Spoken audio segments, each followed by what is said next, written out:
Okay, good evening, everybody. Do we have all the groups here? Group 1? Yes, we're here. Group 1, Group 2?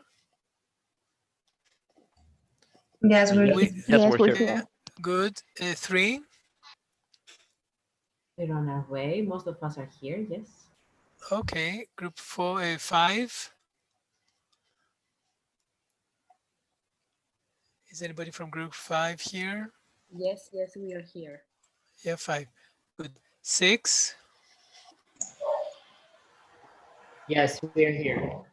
6. Your group, good. 7? Yes, we're here. At least I am. I don't know. Okay. Okay, 7, 8. I see you, Anna. Yes, hello. Hi, Anna. Is anybody else from our group? I don't know. Okay. It's me, Vasiliki is here. Good. Okay. And how about group 9?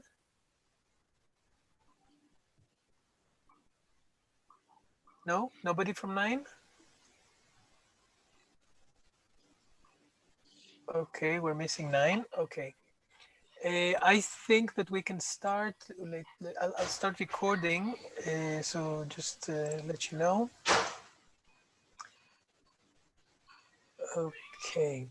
Okay. So we've come to the close of 48 hours of very intense workshops. We had a peak in many of the groups, and we were really impressed by the work that you did. So we're really looking forward to see the results. We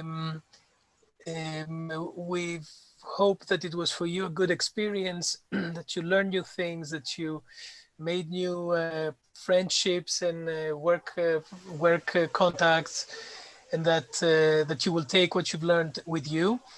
Actually, one of our participants said something nice that she will take with her. So I would like to share. That was Ioana, I think, Ioana Meliti.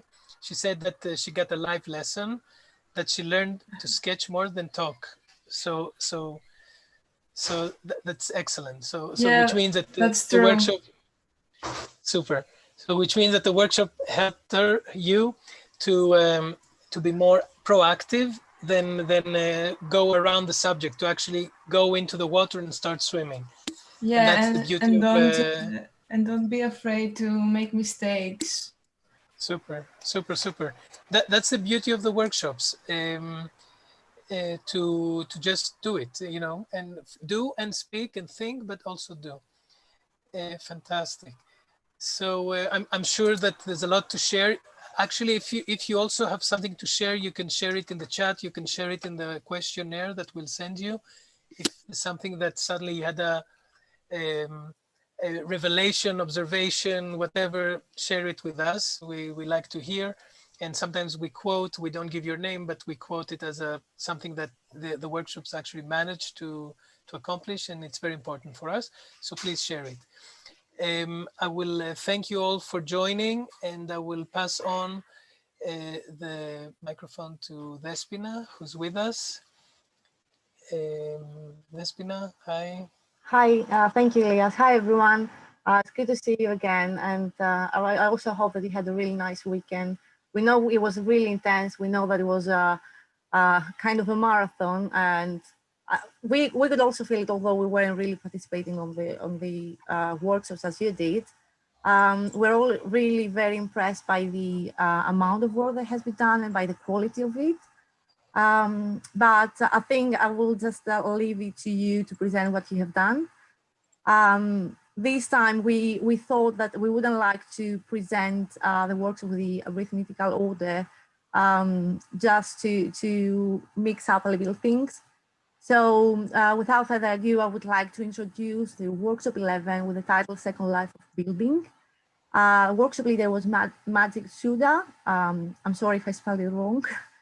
The workshop played with the extreme idea of the future, in which transforming, adapting, reconstructing, demolishing, greening became the new basic set of architectural tools. They use this phenomenon in a creative way as a possible response to current social, ecological, and pandemic challenges. This workshop was made possible thanks to the generous support of the Polish Cultural Institute in Tel Aviv and the cooperation of UNIC Tel Aviv. So this stage is yours. Thank you.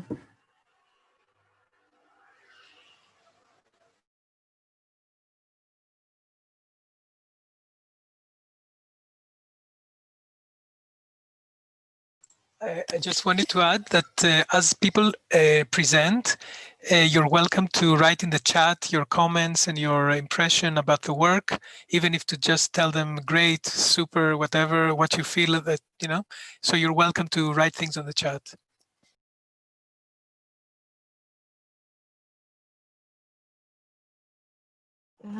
Sorry, you are on mute. I'm sorry.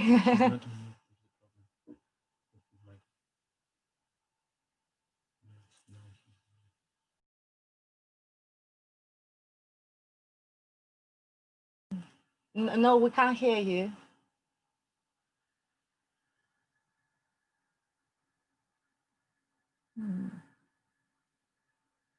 No. Maybe if you use some headphones or earphones, maybe that will work.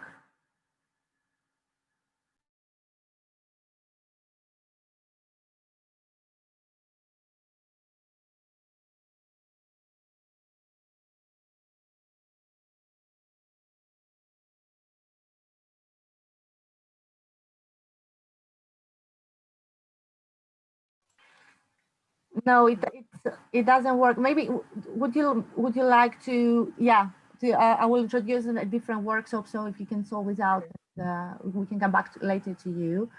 So we would like to ask workshop 3 in common Cyclos, the Urban Sustainability and Circularity Lab, to present their ideas. This workshop was conducted by Vivian Duba, Olga Sayabuku, Ilias Papagiannopoulos, Mara Angelidou, Eleni Nzidi, Marina Kuzmouchakou as workshop leaders. The workshop wove together approaches, methodologies, and tools from placemaking, participatory planning, and community building, while adding content from circular economy and sustainable urban development. They placed themselves in the area of Anopoli in Thessaloniki in Greece, where they identified underused places in the area and they approached them as underused resources of the urban environment. The microphone is yours. Thank you. Hello, everyone. I hope you can hear me all. Hello, Elias and the Ecoweek team. It's a great pleasure to be here with you. It was a great experience, and I want to send you many greetings and all the best from Bucharest, from Professor Lorin Nicolae from Romania. Nice. And now I will start with our presentation. After the SIT analysis, we came up with this vision. Within a time horizon of 10 years, the World Square and the Kule Cafe Square are revitalized as public spaces, and Anopoli is a completely circular neighborhood. Using a circular approach to capitalizing local resources such as the memory of the place, the local citizens, construction material waste, furniture waste, and food waste, along with education and research, Anopoli is now a great sustainable place to live, which gathers all the benefits of the placemaking concept and the circularity concept. And now my colleague will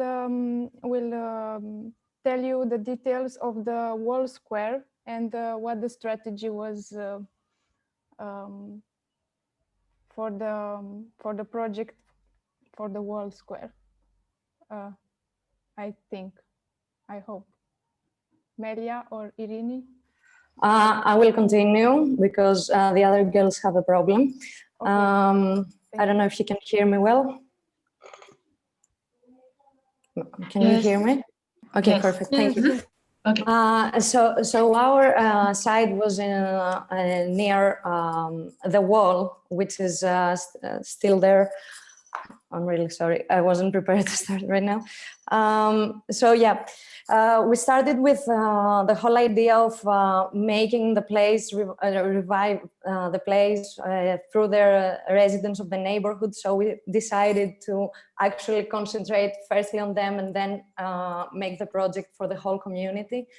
So our proposal is to not only, not exactly do a whole design area, but let the citizens do that and actually propose to them some key points. We included some of the actions that we wanted to propose, which actually have the circularity idea on top of them. The strategy, can you say something about the strategy, please? Yeah, of course. I'm really sorry. Or if you want, I will tell. Okay, take over. Okay, so the strategy for the wall square is that we divide it into steps, and we follow the philosophy and the method of planting seeds that the community will plant, care for, and grow according to its needs, according to the available resources and the changes that come up on the road. So the step 1 will be give the community a few seeds. Then step 2, plant a few seeds. Step 3, let the seeds grow. And step 4, plant more seeds. And this idea is to start with some actions and some good practices to educate and have attitude for the community, and then to actually build something and to have the final construction there, which will be small studios and pavilions built with construction waste, similar to the anastylosis method, in order to preserve the memory of the place too, but also to reuse the waste material. The pavilions will be designated for workshops and crafts. And then we have a compost-based garden maintained by the locals, which will serve for the kitchen that Kule Cafe Square will detail. And we also have a free relaxation space with trees and swings and an outdoor exhibition about the history of the place that will gather and make the community to socialize and to link better.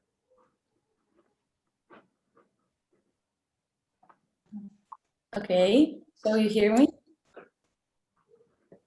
Okay. So we are the other project. Our case study takes place in Kule Cafe in Anopoli of Thessaloniki. Right now there are a lot of closed stores, and generally it's not a social active park, but it has a lot of resources that could be used for the neighborhood's circularity. Our strategy is based in reusing plastic bottles in order to create a construction in the square. To collect those plastic bottles, we are using QR codes all around the city. So we could create awareness and inform the citizens for the upcoming projects in the park, and so they could be volunteers in them. The idea of the construction takes the opportunity of the Sunday gatherings in Greece, and it's like a big dining table where it has a lot of, you can do a lot of activities in it.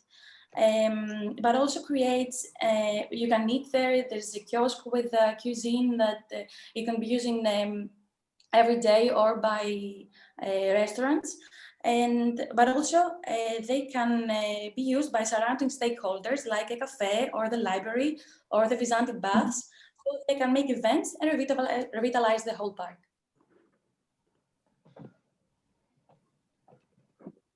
That's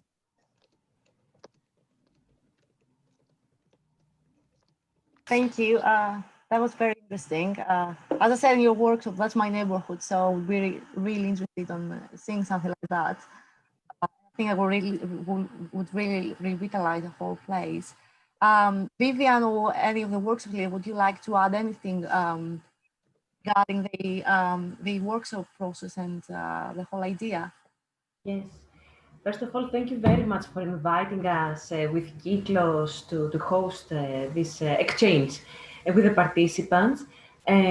What really amazed us from the first moment that we started discussing with the participants of our workshop was that they got the whole strategy behind it. That we're talking about the process that can start from a vision, a collective vision, and then into collective design. And I very much appreciated the effort and the investment of our team in concepts, in ideas, and in energy. And I think in the end, we have managed even this virtual environment to really develop a small community of our own that we can maybe discuss further our ideas in the future, and maybe include you as well, Vespina, since you are also in our neighborhood, and let's start doing things in the neighborhood. So thank you very much, all of you. Thank you. Thank you very much. Sounds brilliant. We'll be more than happy to discuss further, Vivian, of course, as you know. Is there any question? Congratulations to the whole team. Are there any questions from any of you guys, from the rest of the groups?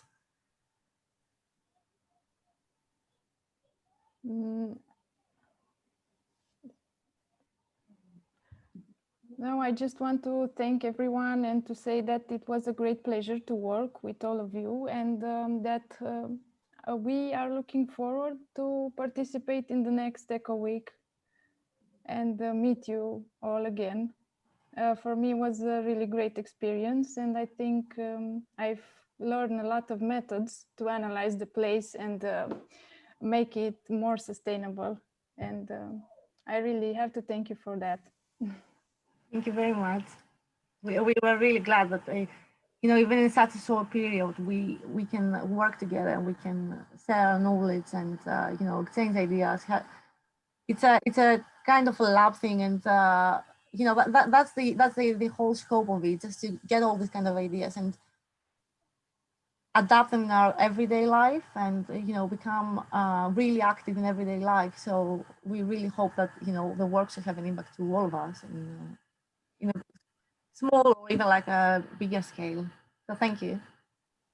Coming up next, then, I would like to introduce workshop 6 with under the title Circular Sanitation Models. Workshop leaders were Lena Beigel and Georg Sambol by EOS Studio. The workshop description, including was regarding the increasing population growth and food production that leads to a growing demand for fertilizers, such as nitrogen and phosphorus within the near future. While most nitrogen-based fertilizers are produced industrially, our society's sanitation facilities could provide a reservoir for naturally produced fertilizers.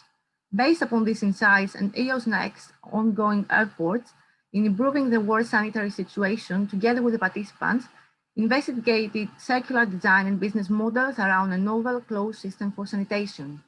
EOS Next is a social design enterprise founded by EOS Design in February 2020. They have been awarded so far with more than 120 international design prizes and represented Austria at the Architectural Biennale in Venice in 2016 and the Triennale in Milan in 2019. The workshop was made possible thanks to the generous support of the Austrian Cultural Forum in Tel Aviv and the cooperation of Unique Tel Aviv. Thank you, guys. We're looking forward to the presentation.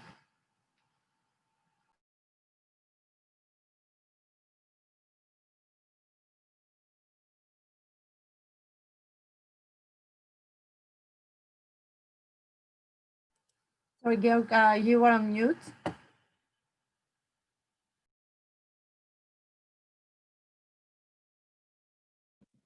Oh, there we go. Now, can you hear us? Oh, okay, perfect. Yeah, also from our side, thank you very much for inviting to share our knowledge on the topics we're working on since quite some while now as a social enterprise, not only on high class design, but also on social topics, which has been going on since quite some years at EOS, and now especially at EOS Next. Also, thanks for the introduction to the workshop topic. I think it was we had a very small team, and it was therefore very good and just self-driven to see what Shai and Dana, how they took off with the informations and the overviews we gave them about the potentials and the hurdles of say that we face with sanitation in different contexts and in different parts of the world. There's just I think too many potentials and hurdles, but I think we could hand over some information. Shai and Dana were very much going crazy with a lot of ideas, and we're also happy to see, since we're busy to the last minute, happy to see what yeah.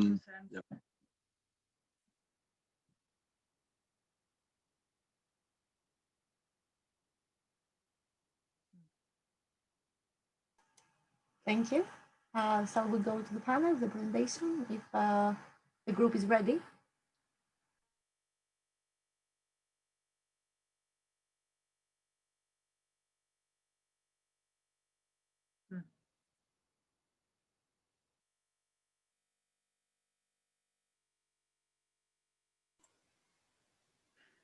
Shai, or who was the other person in the group?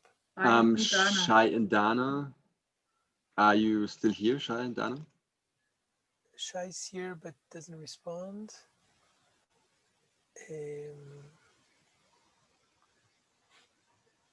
Maybe we should go to the next one.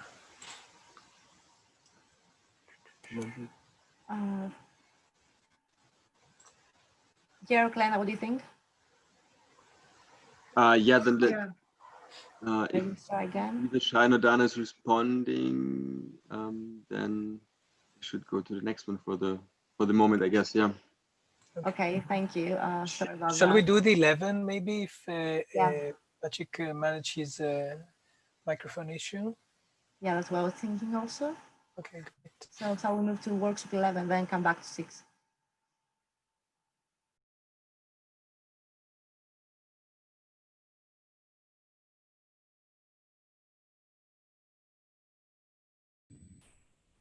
Good evening. Hello. Shall we begin the presentation? Or you will Introduce. will you introduce the project first? So yeah, as we said before, workshop 11, second life of a building, under Matsuda. The workshop played with the extreme idea of the future in which transforming, adapting, reconstructing, demolishing, greening became the new basic set of architectural tools.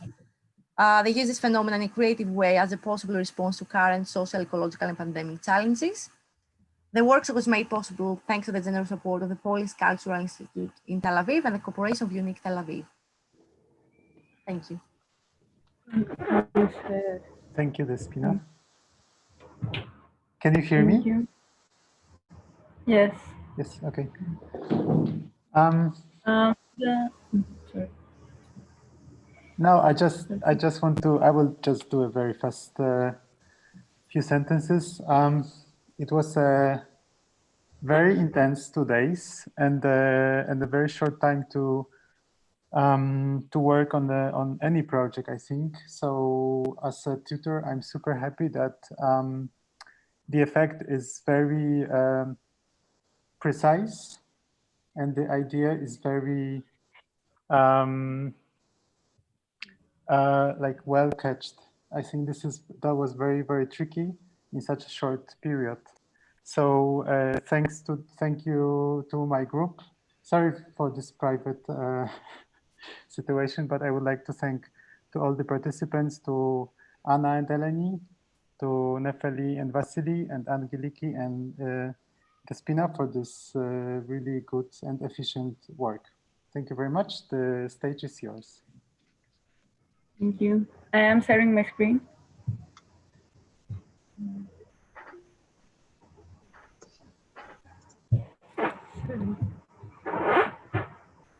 And before we begin with the participants, thank you, Maciej, for this amazing experience and getting to design something so alternative and out of what we've done before in such a short period of time. We were really pleasant working with you.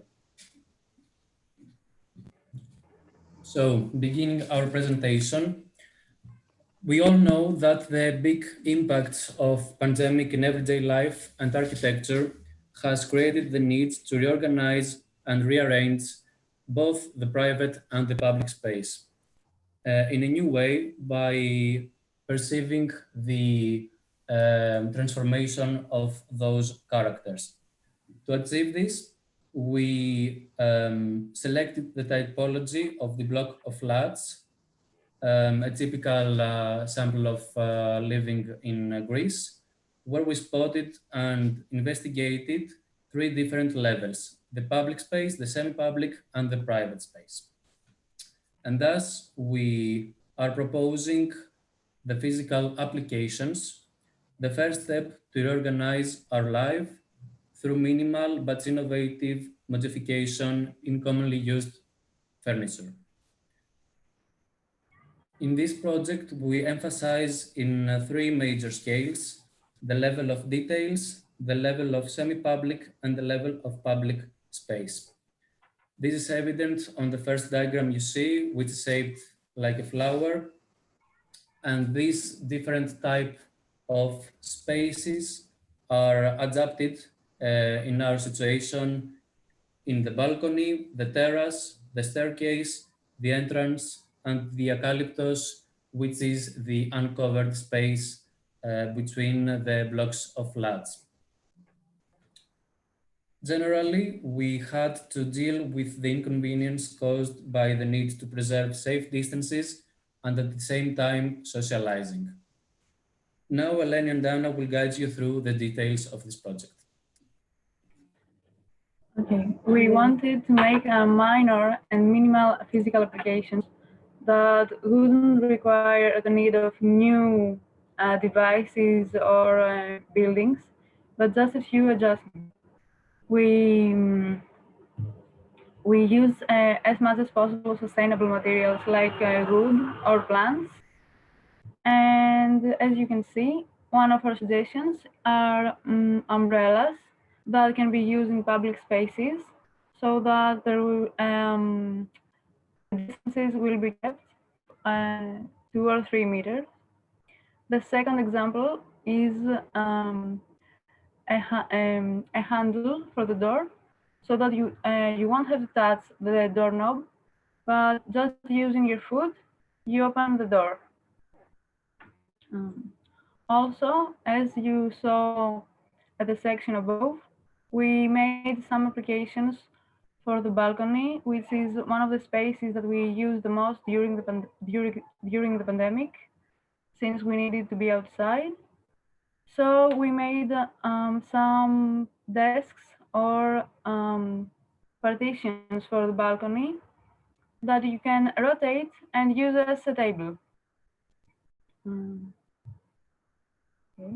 We also made a partition for public spaces or the roof of a block of flats for people waiting in lines, also in supermarkets or anything else.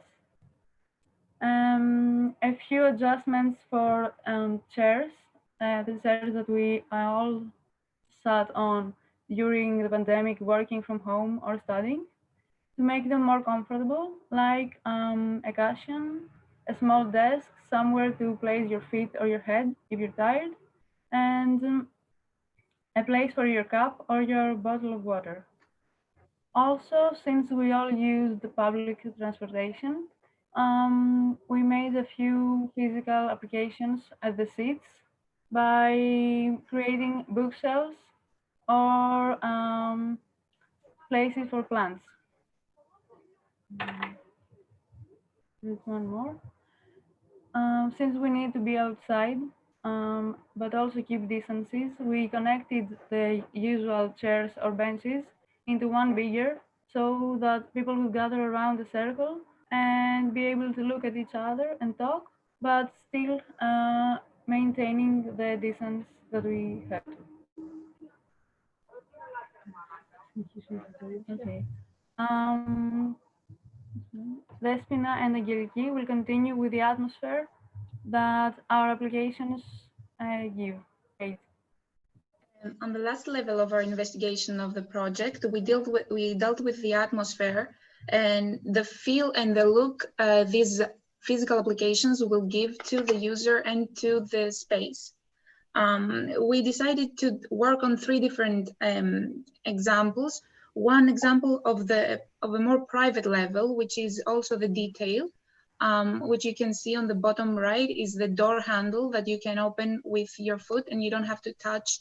So this psychological fear that perhaps exists on each individual of when they have to use items that have been used by other people before will be eliminated, and it will be more easy to access for everyone. On a semi-public level, we worked on the balcony, which in our new view, it will be a semi-communal space to be used between the flats that will be connected by this balcony. So we have created some communal gardens, some seating areas where people could gather in safe distances, and thus creating the communal feel people need, but being able to keep their privacy and their individuality. And on a last level, we investigated a public space, which in this scenario is an open air market, but with kept distances and private designated spaces for the kiosks. It will be safer for the guests to visit the market and be able to be again together yet alone. Yeah, to sum up, our whole proposal is posing a question on the borders of public and individual and private spaces. And we're trying to make a negative situation more positive, and trying also to keep our distances and be in a safety, keep all the safety measures while being together. Meanwhile, all our applications are about reusing space and that already exists, and they're keeping their sustainable character. So that's all from us. Thank you very much. Very nice graphics. Personally reminds me of those kind of publications that you can see in Illustrator or like magazines, and you actually have lots of comments like the graphic style and quality of the work is remarkable. Well done, the second life of buildings from caterpillar to butterfly. Very nice drawings and illustrations. So congratulations. Personally, I really like the idea that you try to take advantage of this negative situation that we're all facing right now. And I think it's always a question, or at least the discussion that I personally have the last month, that how basically you break this kind of barrier of, you know, how do you transform the public or private space or individual space, and you bring people together, but at the same time, they have to feel safe.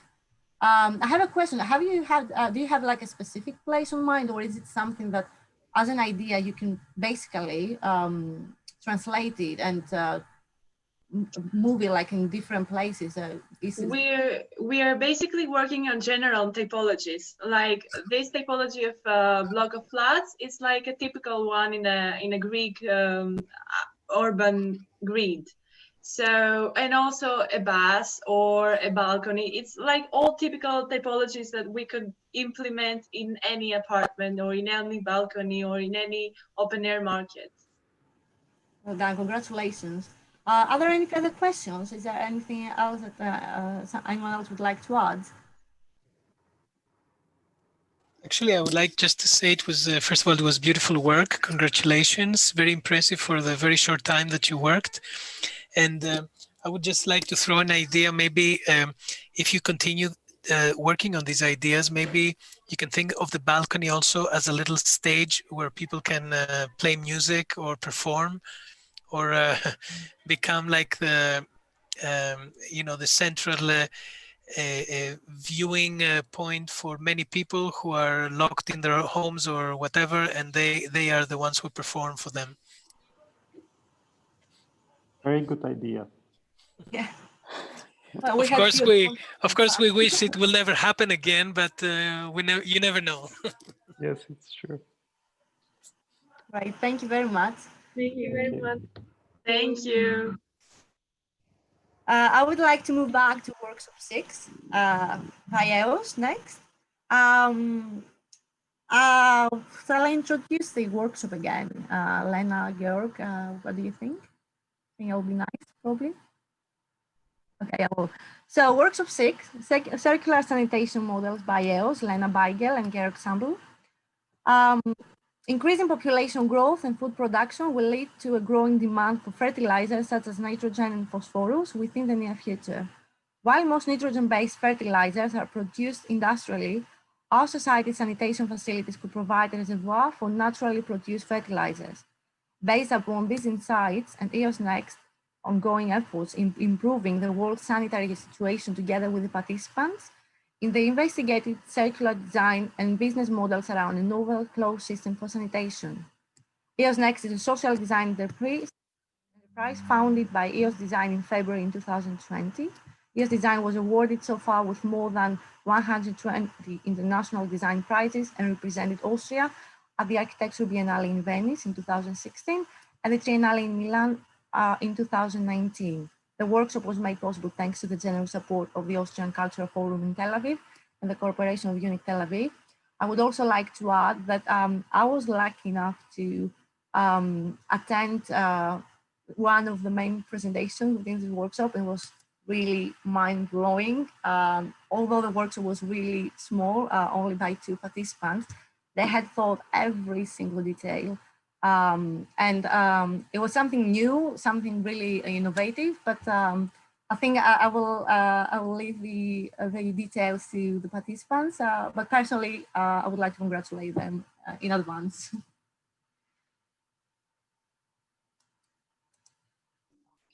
Hello, everyone. Do you hear us? Okay. And do you see our screen also? Okay. So first of all, thank you, Lina and Guillaume, for your mentorship and also exposing us to your interesting work. Do you see the screen right now? Wait a second. Not yet. Not yet. Okay. Desktop 1. Yeah, but sorry. Sorry. What's the problem?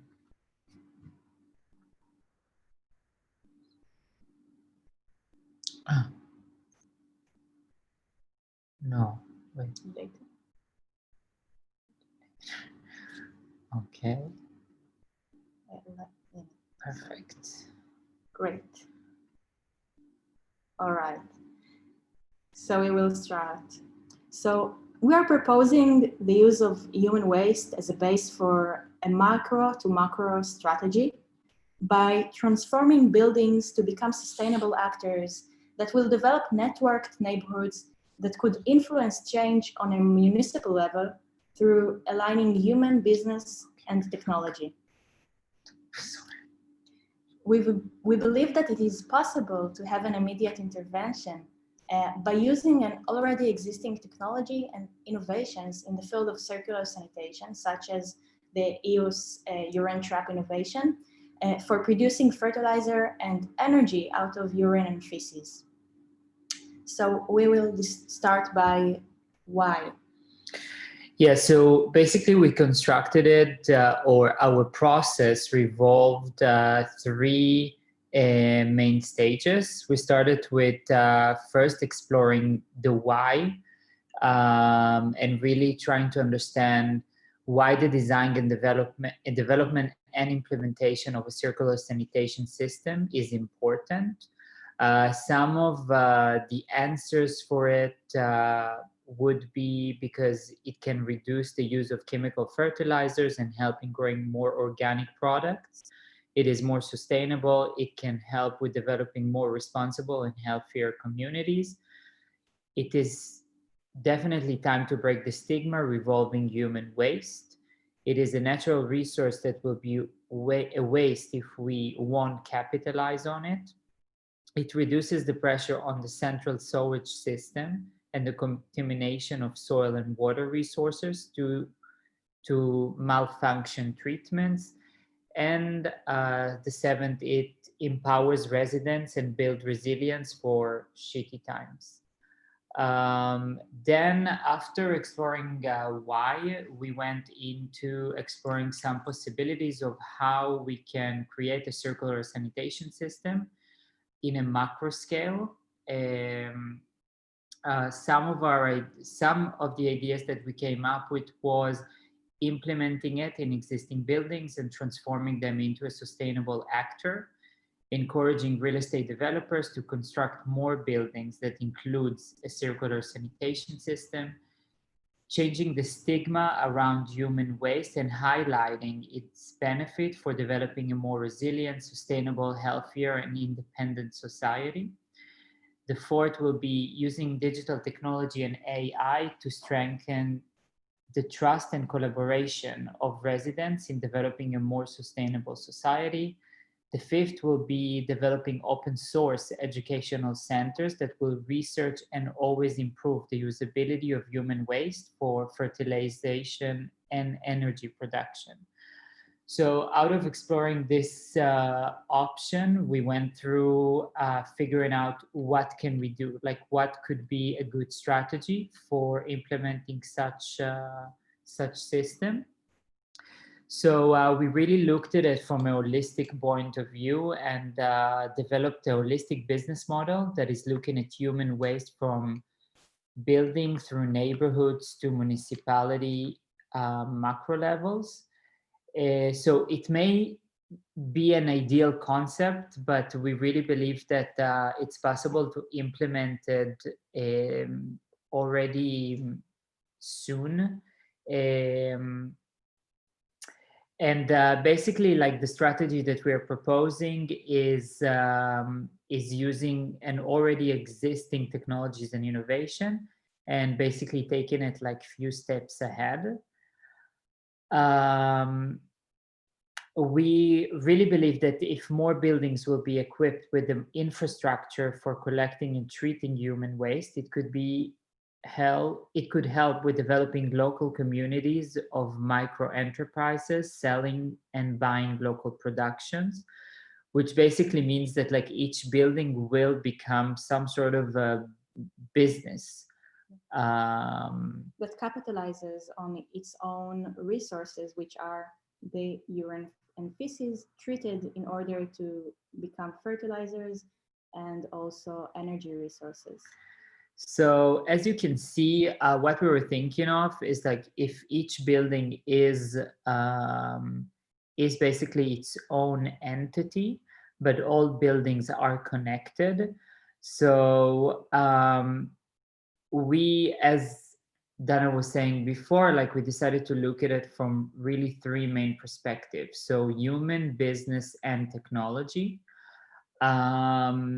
Within the human part, we were basically thinking of how such system within a building can help like with the well-being and the human experience. So it definitely can help with heating, irrigation, cooking gas, micro farming that will be in each building, and generating electricity in dark locations. And it's worth saying that all of those are already existing technologies, so we can take advantage of those and implement them in the building, in an existing building or in a newly built one, to capitalize on that and help also the tenants of the building to capitalize on it. So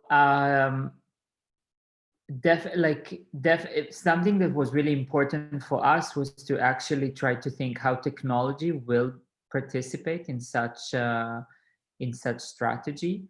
So we looked at it from a service perspective. So how we can actually like evolve circular sanitation into a digital service that will actually help with creating a more transparent and honest system that will definitely help residents to engage with it, but also give them like the full control of their data. That hopefully in the future will also we will be able to convert it into financial benefit. a digital service like this will be fueled with AI and machine learning. So basically, this could help us with always like improving the system, and it will also help with creating forecasting for the future, so for better management on a macro level. And definitely something that the AI could also help is to really like help with managing surplus resources, because we really believe that like if we will arrive to a point that each building has this system and each building can actually provide these resources, so we will end up with extra resources. And therefore we were like thinking that for the extra resources, if there is like space in buildings, so it would be great to create this storage room where the extra can be stored and can be saved for darker times. Or if there is no space, so we were looking at it from a business perspective. So how this extra resource can actually be fuel for developing economy. And economy will be the fuel of it, and we have 4 steps going through with that one. So the first step will be the most local one, and the most immediate empowering to the residents. So it will be the micro farms in buildings. So we could transform each building to an independent food producer on the roof, vertical gardens, etc. It will probably help with breaking the stigma that residents may have with using urine as fertilizer, because they will see for themselves the benefits of it, and it will break the stigma. And the second thing, it will deepen the bond between the neighbors for sure, and create a passive income for the residents.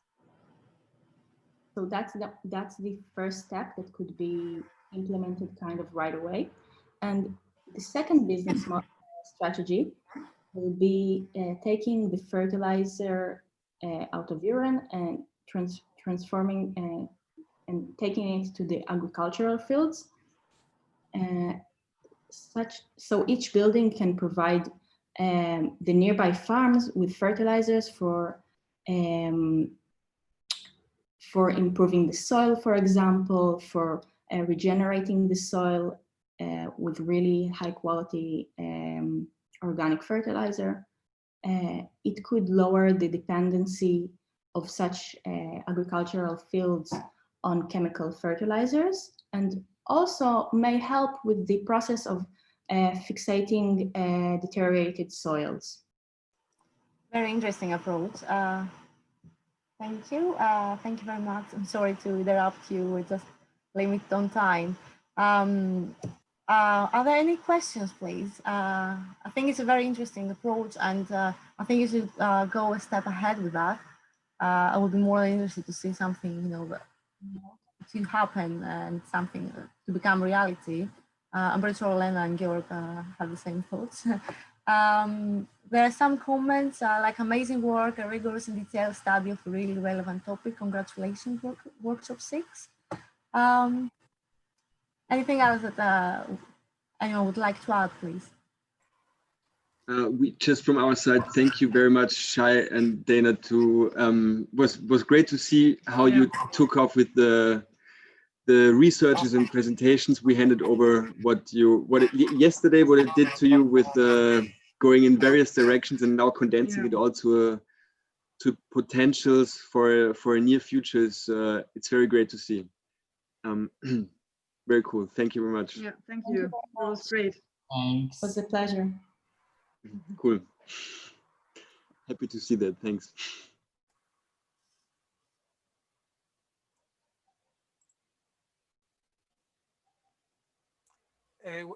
Desfina, we don't hear you. Sorry, yes.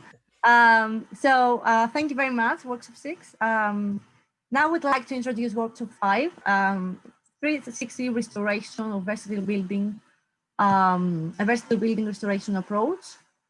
Workshop leaders were Ioanna Mikru, Dimitris Nanos, Harry Karajas by the Design Studio, and the Buluki team consisting of Grigoris Koutropoulos and Haris Theoharis.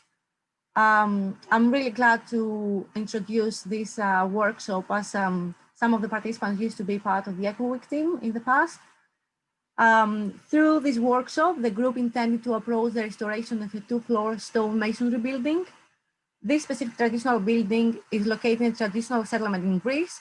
It's stone-built 2-story with a small surrounding area that ends in a river, and a special characteristic is that on the ground floor, part of the masonry is a piece of rock.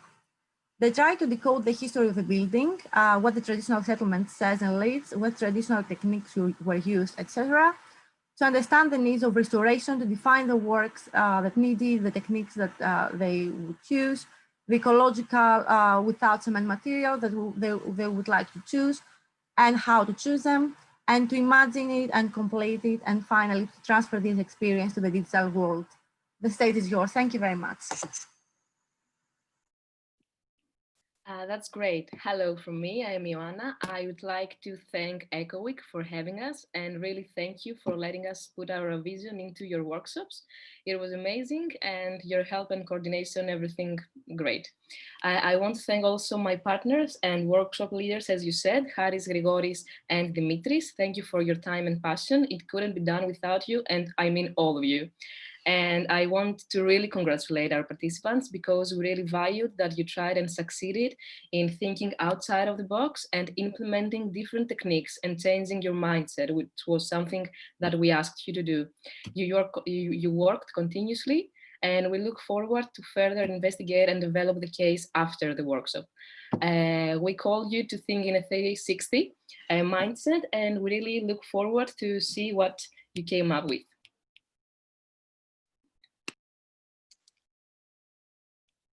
So, hello everyone. Can you hear me?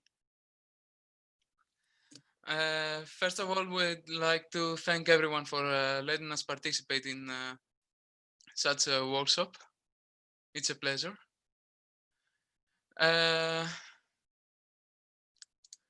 So, first of all, our workshop was about a building in a village called Spilia. It's near Larissa, in mountain Ossa. And our workshop was mostly focused in a building which was 2-story tall, made out of stone, and built in 1930. The settlement of this village was traditional. So we had to research about the area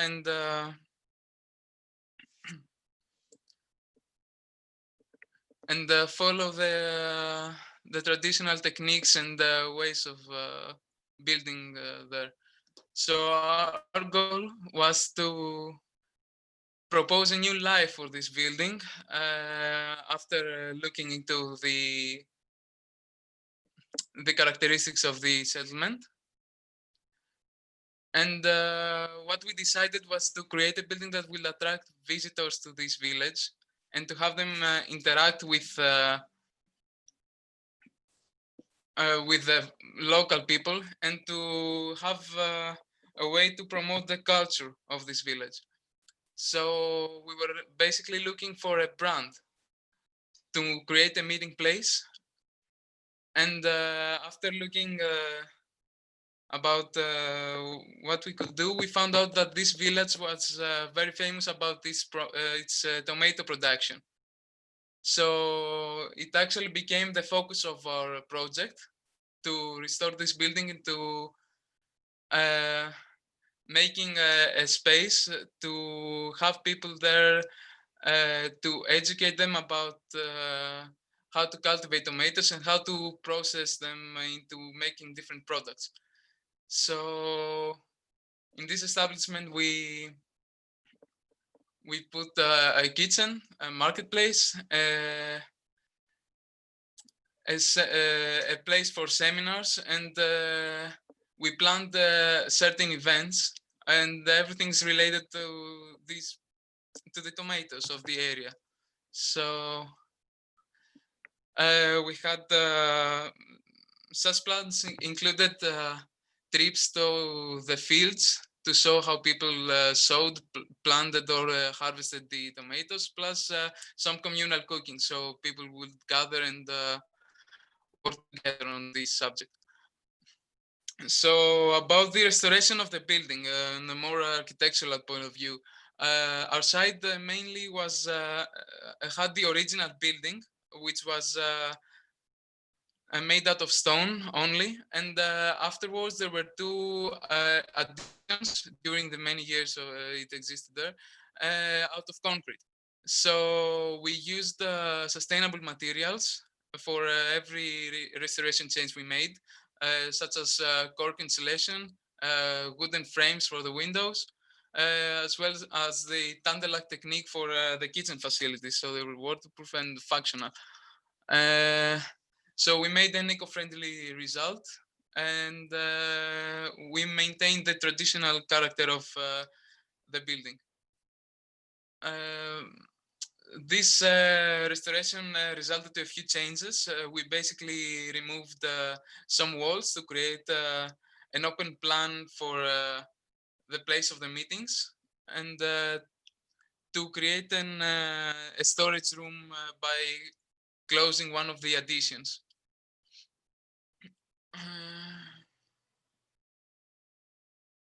So the plan is to have also an open area there with a small cultivation of tomatoes, and people can visit there in different times of the year, because it's a very seasonal event there, and have related activities. So here is the result of how we made the building. We had in the ground floor the shop, the storage, and the kitchens, and on the first floor the meeting rooms and the archives and offices.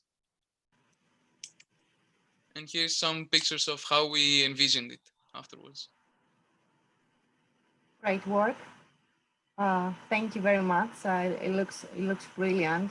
What I really like is that all of the workshops are trying to create a new mentality and basically change people's habits. And it's something that, from my experience during Ecoweek, I can see this gradually happening throughout the years. Like the first when I joined, the first workshop were quite so into design, just not missing design detail, but I really like that we are trying to build this kind of mentality and basically changing our habits, because this is a really hard process. It's taking time. Congratulations to the team. Are there any questions to the group?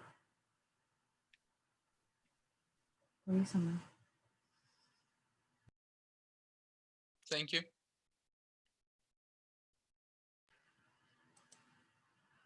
Thank you very much.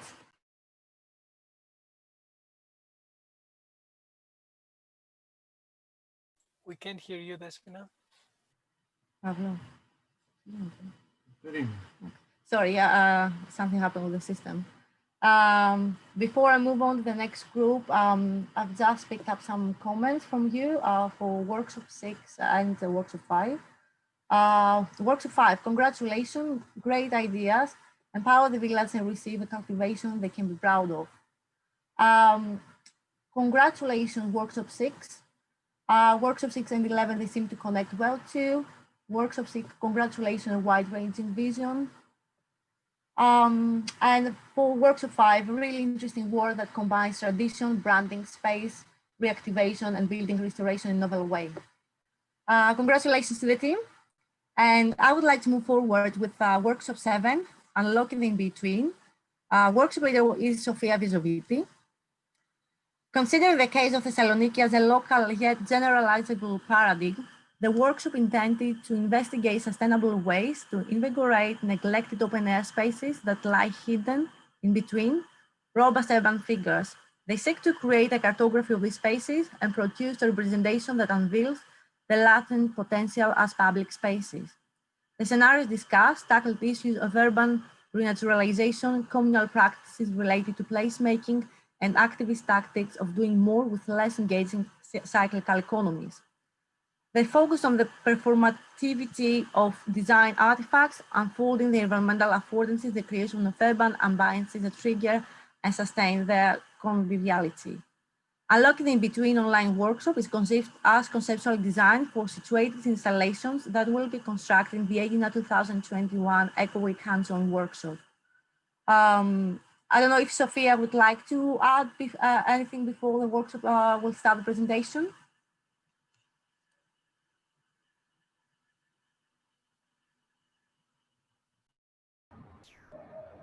Hi, I'm really happy with the process of the workshop and the results. And I want to thank you for the invitation. I think it's best to add a comment after.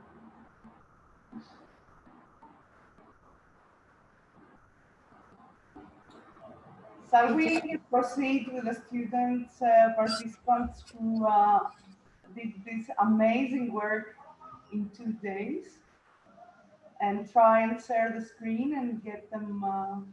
Yeah, okay, I'll start sharing. Do you see my screen? Yes, we can see it. Okay, so first of all, we're dealing with the waterfront of Thessaloniki, but not the new waterfront, which is it's a very popular space in Thessaloniki, but the slab next to it, which is designed in an old way, and during the quarantine, it just became popular because of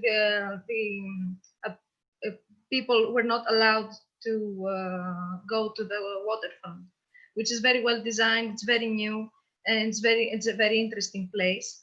And we saw that there are very many public spaces that they tried to the 70s to be designed, and but they're left almost abandoned or are very badly designed or very generic. So we tried to give a new lease of life in these spaces.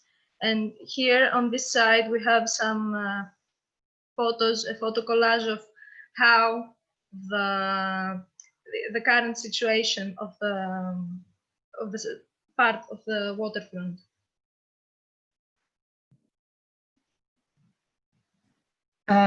So after the general mapping that Jenny presented us, we investigated the area as a network of hidden and obvious public spaces, as you can see in the first map, the connectivity map.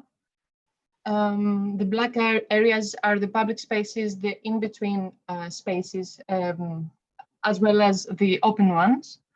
So we observed the patterns that are being revealed, and we reached the conclusion of categorizing the in-between spaces according to their shape and their boundaries. I think we should zoom in a little more in the typology map. So we created the typology map that, as you can see, we have noted down also some words that came to mind when we saw the photos from its place. And we have also put in the map the symbols that characterize its space. Those words reveal, in our opinion, the characteristics and the prospects of its public space, and we think that they're very important. Words such as flexibility or accessibility, open space, closed space, boundaries, and safety are some words that characterize most of them. That's the legend that we created. As we can see, there are public spaces that are more of a normal shape, and some public spaces that are irregular in their shape, with 4 sides closed or open, more inviting or less inviting. And then we, according to this public space vocabulary, we created, this is the one that distinguishes the space according to their surroundings. So we tried to we use this typology in order to form the idea of a conceptual proposal which allows the in-between spaces by enlarging them and by reclaiming their strict boundaries. And the most characteristic example is the circular one, which was before very close with 2 gates, and now it's semi-open. So a conceptual proposal could be, creating a network and enlarging the green, the public spaces, so we can bring back life to them. So later on, we can see we try to follow some ecological design principles in the area, such as circularity, multifunctionality, reuse, and recycling. According to those principles, circularity and reuse can be found in the urban equipment that we have designed. Since we try to incorporate materials used in already existing equipment, which is now out of use, and reuse it into creating new ones for the new spaces. We also suggest that water permeable paving should be added to those places so that water can return back to the ground and be absorbed by it. And as a result, this introduces a more sustainable way. Also, we opted for vegetation that allows sun to pass through it during wintertime and doesn't allow natural light to pass through during summer. And the last principle is the reuse of an old fountain that can be found in an area, which can be used as a composting bin for the neighborhood. And as we can see, these are some proposals in the already existing pictures, and maybe we can move on to the collages, which illustrate kind of the whole concept we have for those in-between spaces. They show all the atmosphere that we want to create and, turn them into a very pleasant space to go to and have fun, or just not be so sad and I don't know. Abandoned. Yes. Thank you very much for those who haven't been to Thessaloniki. I think it's a city that really needs this kind of solutions. It's characterized by the lack of green space, by the lack of open spaces, and even if there are some of them, they're really they're not connected at all. So I think that's a really nice approach, and it can really bring together the connected waterfront as well. Congratulations, the whole team. Very nice graphics and ideas. Are there any questions?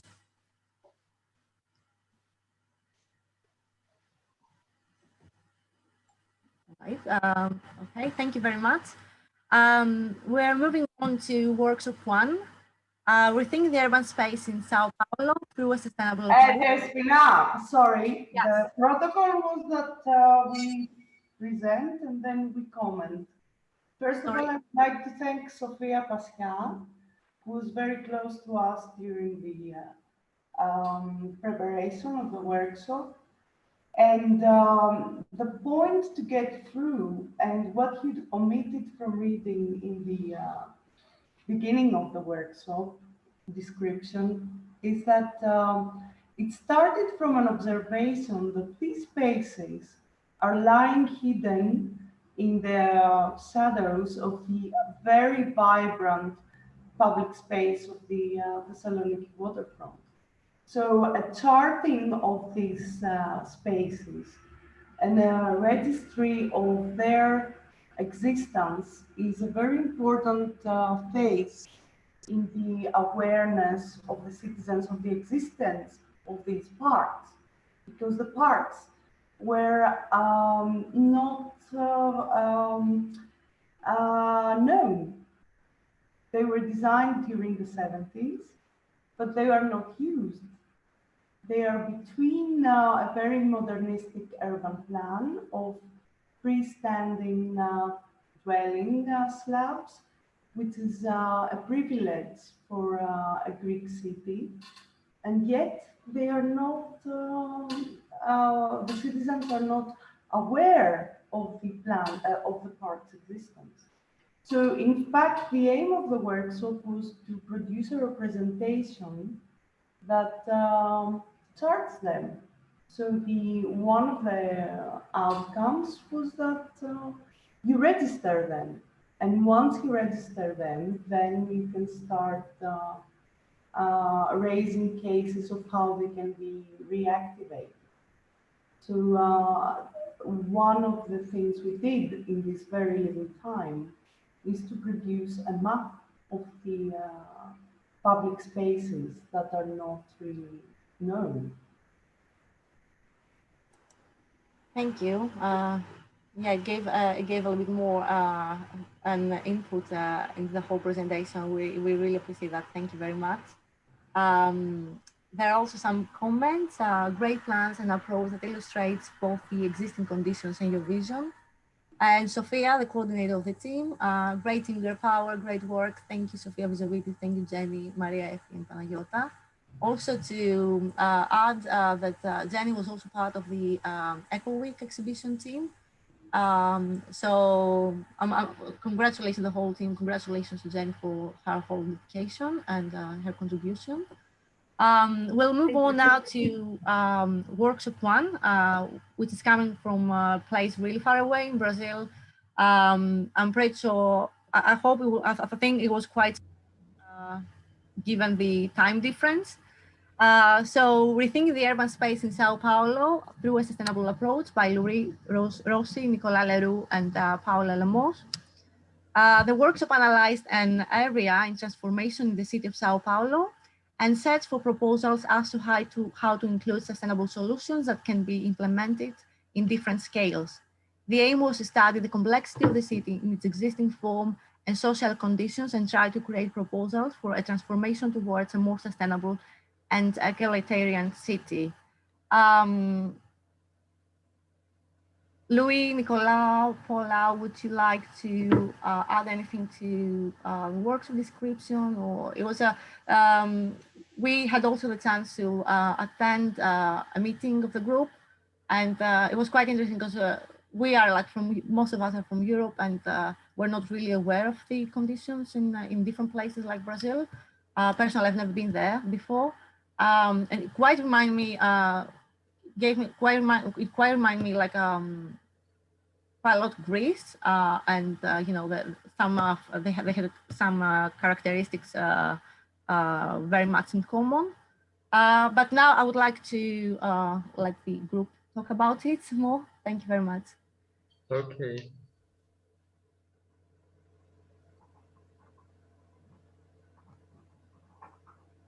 Nico?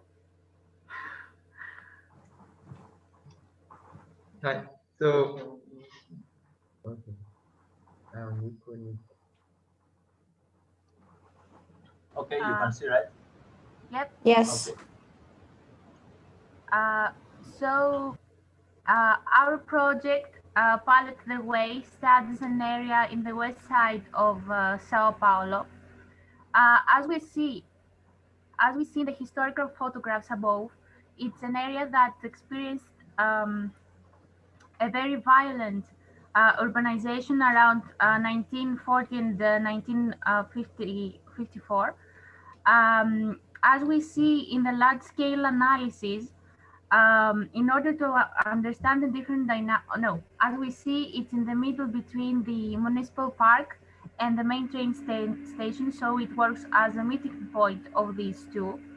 And in order to understand the different dynamics that are in the area, we made a map. We made a map of the green areas, the different typologies that we see, like large-scale buildings, organized and non-organized neighborhood blocks, as well as a map of the traffic network and the accessibility of the area.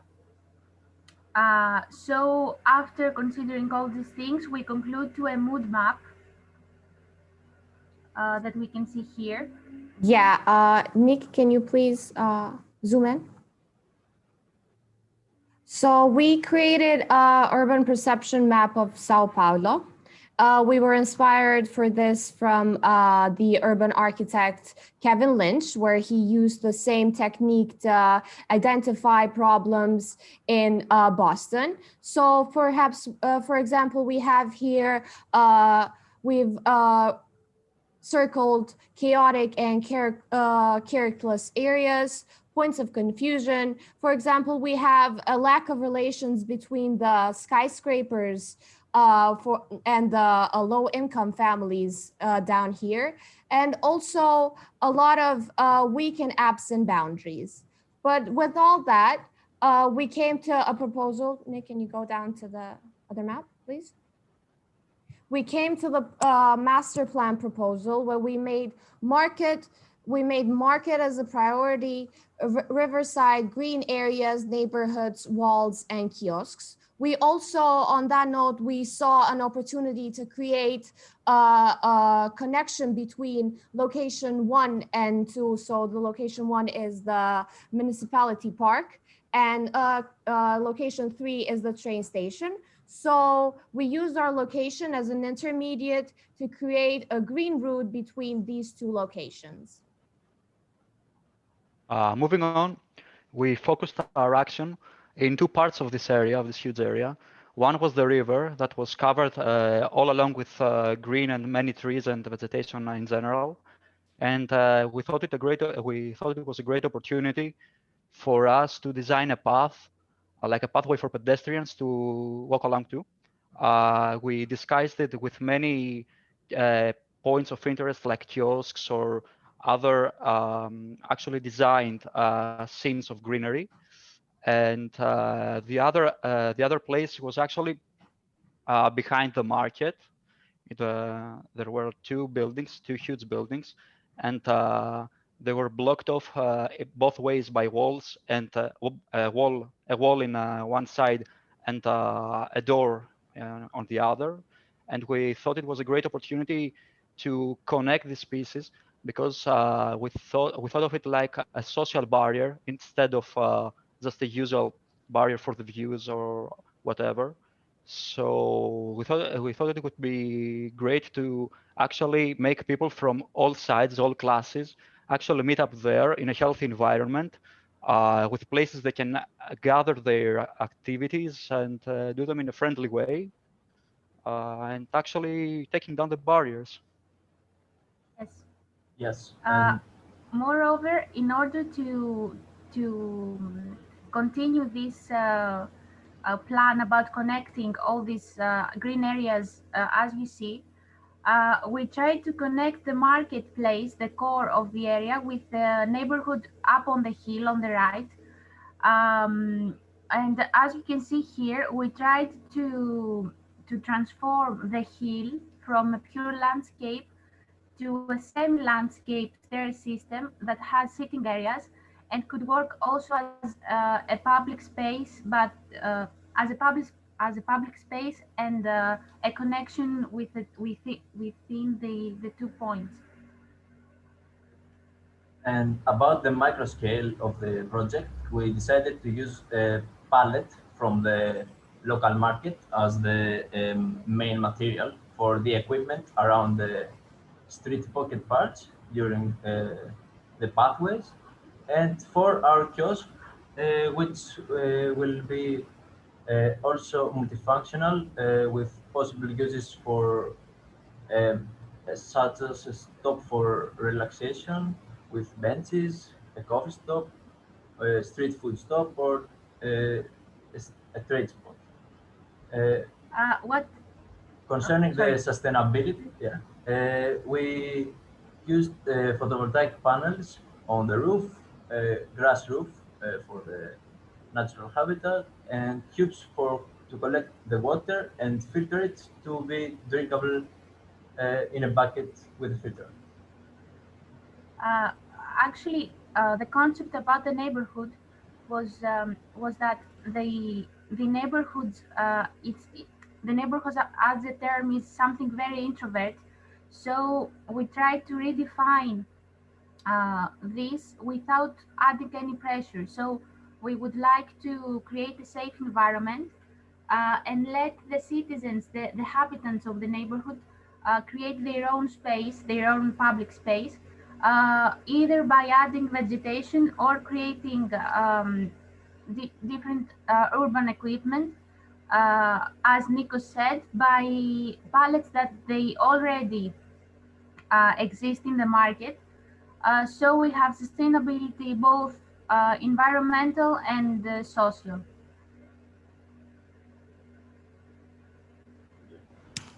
Right. Thank you very much. That's all. Thank you very much.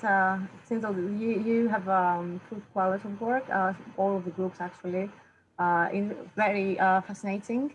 What was quite interesting that you tried to incorporate all these different characteristics and different elements within this area, and also to connect strategic areas within the city.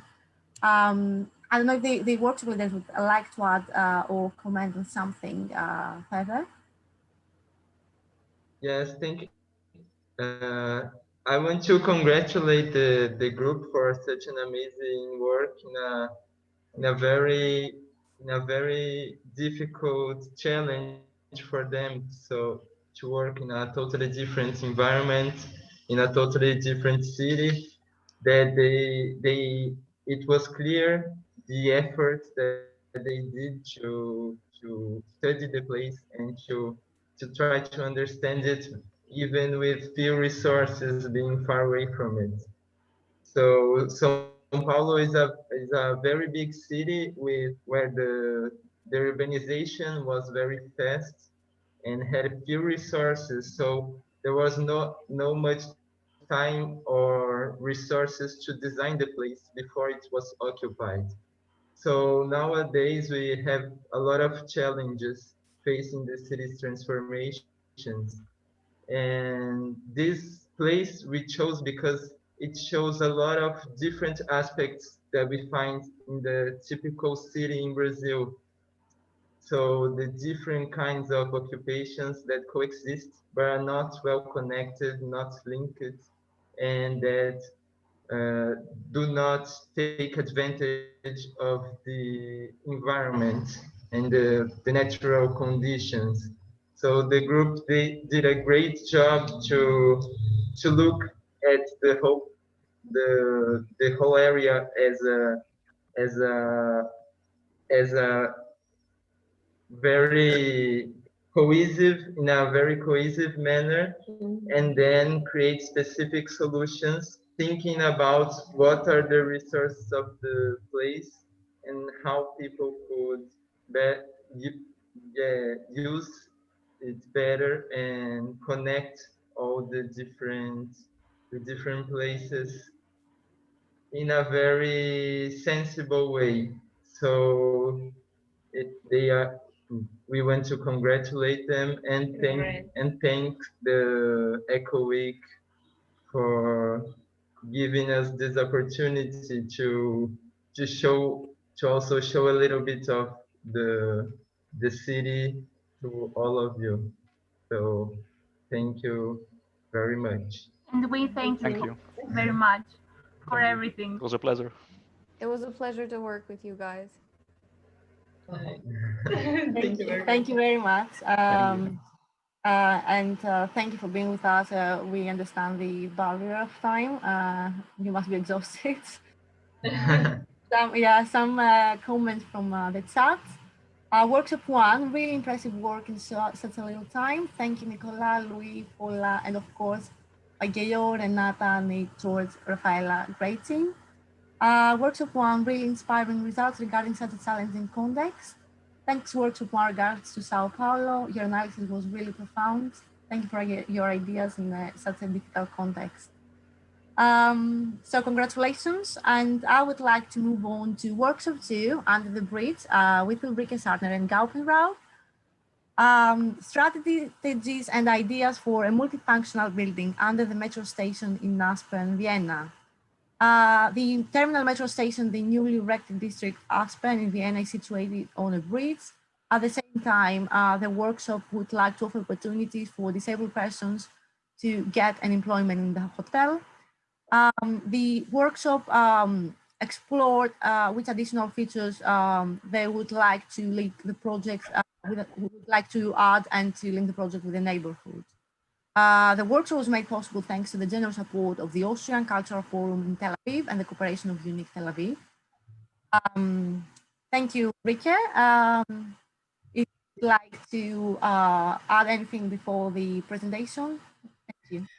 Well, I just also want to thank my team for 2 really intensive days, and well, it's the same here. They didn't know the city, and it's always a big challenge to hop into a context which the people are not knowing something of, and I think that's great that they manage in 2 days to come up with some ideas, and now I want them to present their ideas. Thank you.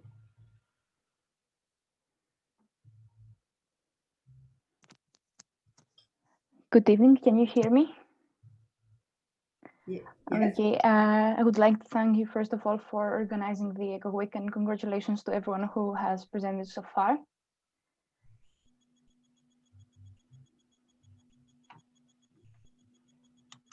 Okay, so as Ms. Ulrike told, the space is, our site is under a bridge, specifically under the metro station in Aspen, Vienna, and we think we should mention that this site was selected purely for economical reasons because it was granted for the project of a hotel for disabled people for free.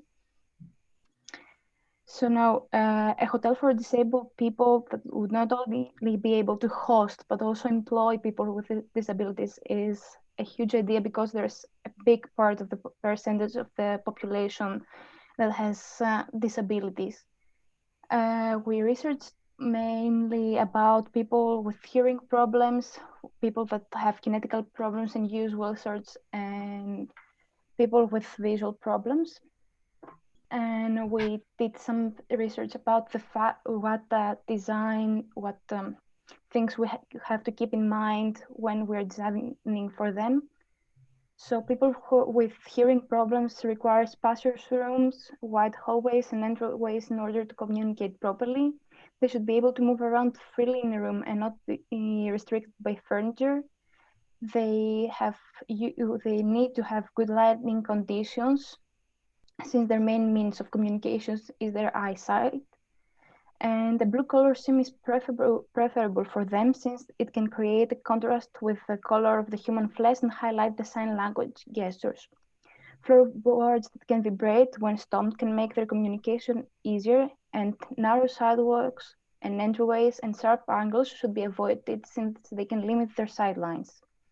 Now, I think most of us are more familiar with the difficulties for people with wheelchair, which need bigger spaces to move. They have need for clear routes that are simple and must be created from certain materials and should be accommodate at least 2 people heading in different directions.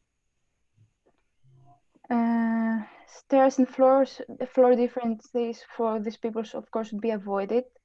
And for the easy accessibility of each place, a turning circle from 1.2 meters to 1.5 meters should be provided. Katerina? When designing for the blind or visually impaired, there are a number of elements that can be included to enhance accessibility.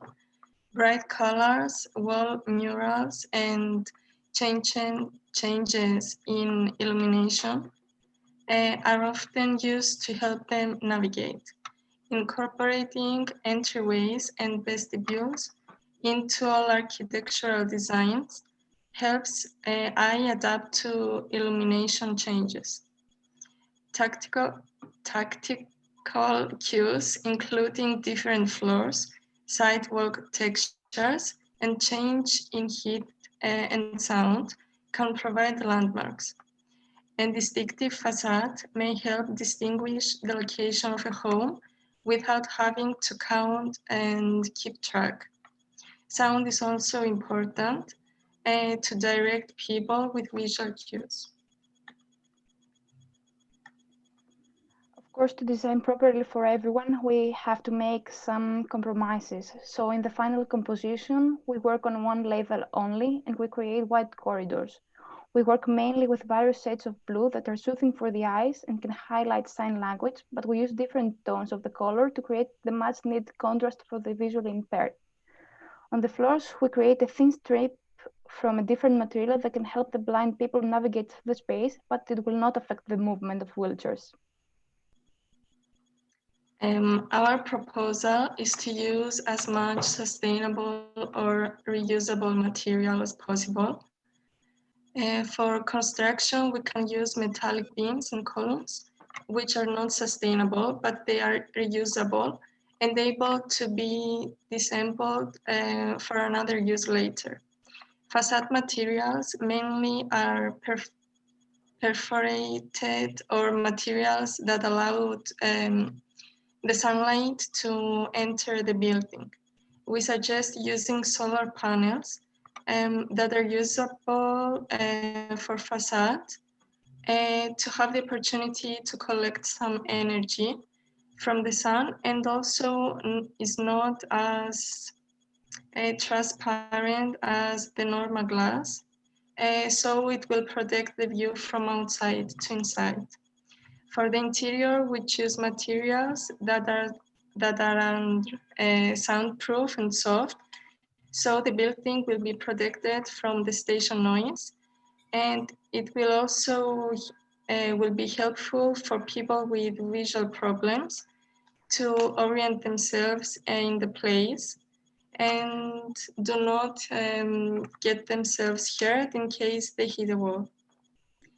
That's all from us.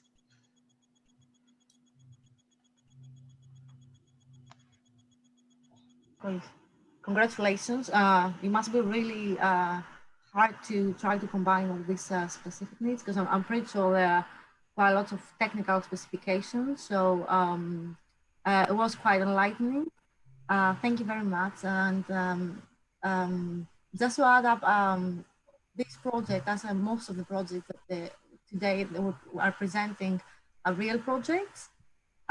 So personally, it would be more than interesting to see the development of the development of this process and how they will end up later, how they will be finished.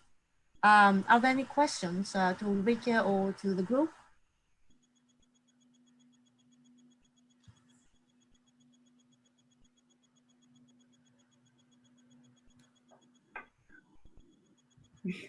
All right, I'll move on then. Thank you very much. I'll move on with workshop 8, the Forest City and the Therapeutic Garden. Workshop leaders are Iris Kivoli Feynman and Elias Messinas. Elias Messinas is the Ecoweek co-founder and owner. As we have presented him before. Iris is an architect, environmental consultant, and lecturer. She's certified by the Standards Institution of Israel as environmental consultant and is a founding partner at Studio Mekomi Architecture, established in 2004, specializing in private housing, neighborhoods, and design of social facilities for the joint organization in Israel. She's also a lecturer at the Interior Design Faculty of the Holland Institute of Technology and in the Israeli Green Building Council. The work was inspired from a campaign in Israel to establish 100 therapeutic gardens throughout the country. The idea of the initiative was to produce modular elements, treatment facilities for the subjects of vegetation care for underprivileged populations, elderly, mentally handicapped, blind, disabled, etc. After the workshop, they wanted to identify a specific population. They wanted to define for it a qualitative and quantitative program that contains various elements for occupational or leisure activities. The workshop participants developed common systematic principles, prototypes, and from there set out to work in pairs of developing parts and variations for the system. It's quite interesting. Basically, the choice of how each workshop would present was quite random, but it's very interesting that all the workshops that are coming next are kind of combined, and they are quite on as a subject. Elias and Iris, please, the microphone is yours if you would like to add anything now or later. Thank you very much. Thank you, Despina. I'll just say thank you to the team. They worked really hard and they did really amazing work. And a big thank you to Iris for being an amazing partner. And thank you to Ecoweek for the great organization. So Iris, you're welcome to take the microphone and you want to present a little bit about the concept, and then we'll hear the group, the team. Thank you so much for having us here. It's been quite interesting and stimulating weekend, very intense as expected. We took part of a campaign that's going on now in Israel. It has to do with the vision of a forest city, meaning implementing planting of trees around cities, trying to integrate the agricultural activities as part of educational and healthcare programs. And this project wants to be pretty realistic. There's a specific site, which is a mental hospital in Israel, close to Tel Aviv. We communicated with the principal of this campus, and we traced 6 points around the campus which want to be developed as a point of rehabilitation for people staying there in the hospital. And we had great students working very hard, trying to combine between architecture and planting in a very specific locations around the campus, as I mentioned. And thank you so much for participating in this workshop. It's very important. This morning, we had visiting in the workshop in the Zoom, the colleague that is running this campaign, and people from the hospital are waiting to see the results of this workshop, and hopefully we're gonna fulfill and realize the plans into real construction pretty soon. Would you like to present, to share the work we've done? So we can share screen to show the panel. Mm-hmm. Someone, please. Okay. Yes. So, guys, does anyone else want to start? Yes, I could start from the analysis of the site. If you could zoom in a little bit more on the map. Thank you. So we started analyzing the site, and we traced, as a first move, we traced the border. And we wanted to see what's outside of the perimeter. So we have the main road on the left and the main entrance. And we traced the vehicular route inside of the border so that we could know later which places of the perimeter are noisy or which ones are more quiet. Also, we searched about the pedestrian routes that could be used for walking or light exercise.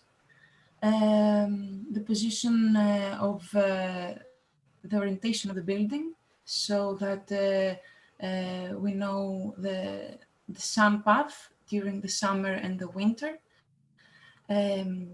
because it's really useful to know which places are shaded or semi-shaded or sunny on the design process. We traced the parking areas also, and the main circulation of the pedestrians inside on the site, which was on the central space, and the uses of its building. So that we could know which paths are more used from the caregivers or the visitors or the patients. And here you can see with the purple the 6 spots that were selected for proposal. And afterwards, it was really nice to see what changes according to the dimensions, the new changes that we had to think about according to the COVID-19, so that we could design according to the new conditions. Actually, sorry if I can add something, is the fact that what we spotted with these changes is that when we had to design an outdoor space, we actually wanted more space than what the NOFER said, or mainly every dimension. But due to these new regulations, we actually tried to think that maybe this could be better for the space that someone wants in order to relax. Another point is that in landscape designing, we think that the dimensions are more relative, and it depends on emotion and dense or less dense elements in the field. And to add something about the spots, it's that in the first one, it's actually more about the elder people. The second one is more about creative spot and the high functioning patients. The spot 3 is a rooftop. It's for the caregivers. The fifth, it's actually the fourth one is actually for music and dance and rhythm generally. And the fifth one is for groups small to have communications. And the sixth one is for the personal treatment of the patients and to have their psychological therapy there. So, yes. So later on, we actually try to trace the relations between these users, and we categorize them in different pairs, like patients with caregivers, or patient-to-patient, caregivers or visitors, in order to go further with our design proposals. So we can start with the first one, in the spot 1 for the elderly people. Is Vasiliki here? Yes, I'm here. Yes. Hello, everyone. Spot number 1, it's an educational spot dedicated to cognitive games for old people with mental disabilities and other adults and children that come as visitors. These cognitive games are linked to gardening, of course, such as identification of various local plants and weeds, and most of them are sensory plants. Also, these people can design garden markers or a compost making. As you can see, there are 3 compost bins that we introduced to participants, the concept of circular economy. And we also introduce do-it-yourself crafts with natural materials, such as seeds and leaves from the surrounding trees. Thank you. As for the second spot, which is dedicated to the functioning daily patients, we actually thought about creating a space where they can gather together and practice some natural health and creativity time. So these activities are more associated with social activities, creative activities, and physical activities, which are important for their health, mental and physical. After analyzing the spot here, we marked that there is a deck made of woods, and we thought about recycling them, reusing the plank for creating a land of natural ground. We can see this sketch of a plan where people can gather around cavities and practice do paint or have some creative activities, but also chat. And this actually offers a reused material that is very natural. And it's actually a single line where it combines everything from like a desk to a bench. A bench and a chair, yes. Yes. Then the third place, it's for the workers, the caregivers, actually. It's on the rooftop of the offices between the offices. And here in this rooftop, there was nothing actually to have any shade or anything. There were views to the sea and the trees. So our first thought was to make something to have more shadow, but with a minimal impact. So there were just some metal columns in order to have more, to let the trees that can be vineyards or something like that to grow. And actually we made them up with the color of the trees and everything. Like here we thought to put more warm colors like tomatoes and some other vegetation, red flowers, and some edible vegetation, yes, gardens. And we dedicated this wider area for meetings of the caregivers, or generally to eat something or to drink, and to have a more private space where is a curvy bench where you can actually watch and see the inside, the internal yard, where it's a more personal space if someone wants to relax. And we also put the water in order to attract some birds and give some natural sound, let's say. Sorry to interrupt. Could you please fasten up a little more? Yes, sorry. Thank you. Vasilis here. Yeah, hello to everybody. So in the first spot is in the middle of the complex of the hospital. This spot has big trees, so it has shade all over the day. And it's related to music, sound, and rhythm and dance. So it's separated into 5 spots, as we can see in the diagram. So in those spots, there is a place for people to have a seat, but this kind of furniture, it's made of drawers, and the drawers are for sitting and also for some planting. Also, they have a function of just hiding a little bit the people, so providing them with a little bit of privacy. because it's in the middle of the complex, so there are a lot of passers-by from that place. Also, in each and every spot, there are elements hanging from the trees that they are made of wood or some kind of metal that, with the help of the wind, they provide some music. Also, there are some water elements that they attract small animals, and those animals and also birds, they provide their own sounds. So this spot is full of sound.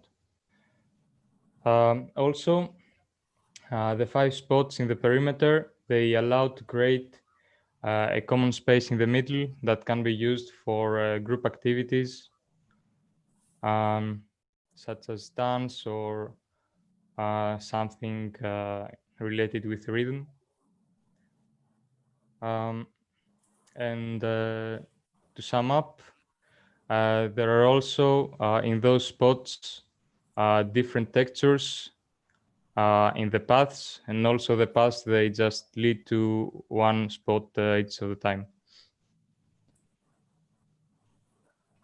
Okay. So let's say a little bit really quickly, the 5th and 6th together.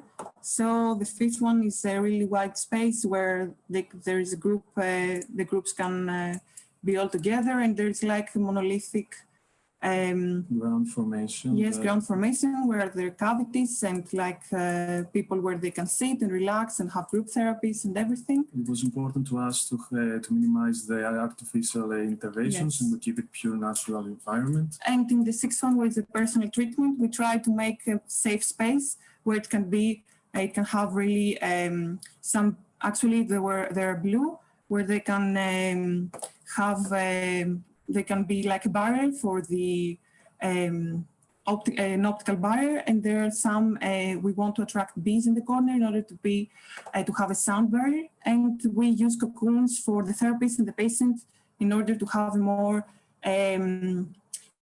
easy relationship, and if the patient wants, they can see the other person or avoid seeing them. Yes. Thank you very much. Very interesting approach, and yes. Please update what's going to happen with this project. We're really interested in learning how it's going to proceed. Are there any further questions? Workshop 8, thanks, very sensitive. Great job, Workshop 8. So congratulations, all of you. So last but not least, Workshop 9, Samson and Delilah Eco-Beach Project, Askelon, by Gil Pellet. Gil is an architect, founder and manager of Eco Challenges, Sustainable Design and Consultancy Eco Challenges Initiate, and that promotes the design at macro and micro levels. Their work focuses on a variety of projects, often in collaboration with partners, developers, and the wider public. They specialize in designing green neighborhoods, retrofits of existing buildings, community gardens, and various pilot projects and products. This project and the master plan initiated by Eco Challenges, together with various partners, aim to promote ecotourism and sustainability among residents and visitors along a spectacular 13-kilometer beachfront of this Mediterranean coastal city, with its biblical past, thriving present, and promising future. If you would like to add anything further on the description and to describe a little more, to talk a little bit more about the project, we'll be glad. This workshop was also not that, like there weren't that many participants, so we're really looking forward to see what they have done. It was quite challenging. Yes, so thank you for all your hard work, and congratulations in advance. Thanks to Dysphonia and to everybody at the to Elias, of course, and to Vicky and Eleni for all your support, and of course for the invitation. And I think first and foremost to the team. You know, it's a dream team. You know, we were only 3. So it's really a dream team, and congratulations, you know, chapeau. Okay, I would like very much the team will present, but I'm not sure whether where they are at the moment, if they are still kind of around. But if they are, then please feel free to join the presentation. So what I'll do is I'll try to share the screen. Just a moment.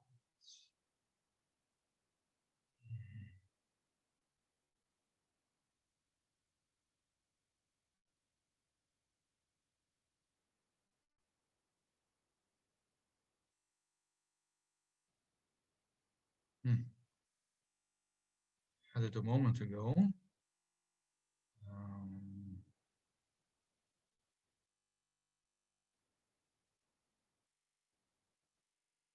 For some reason I cannot see it. Just a moment. Bear with me.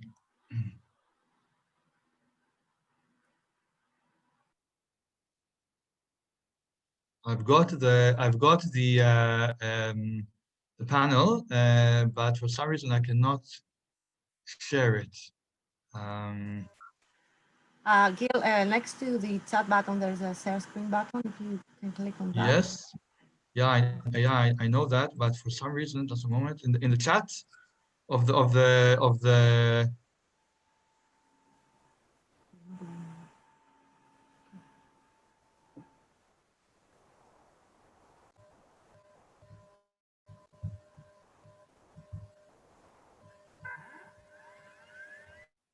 Can you see it? Yes. Ah, good, great. Okay, so the project is quite a real one. It's along it's going to be one of the it's planned to be a kind of a rescue station and education ecological education pavilion along the beach of the coast of Ashkelon. It's going to be of a much wider project. And in the couple of days we had, we learned about what is a rescue station, what are the functions, and we learned also about the various opportunities which we have in such a site.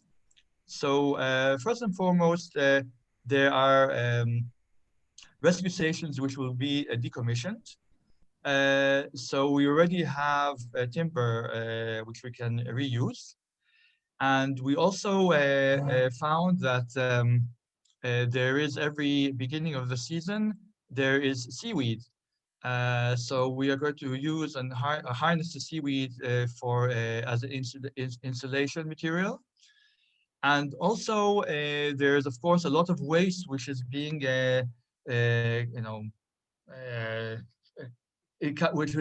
human waste which is coming out from the sea.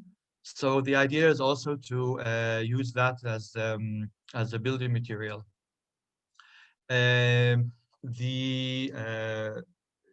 project includes two main parts. One is the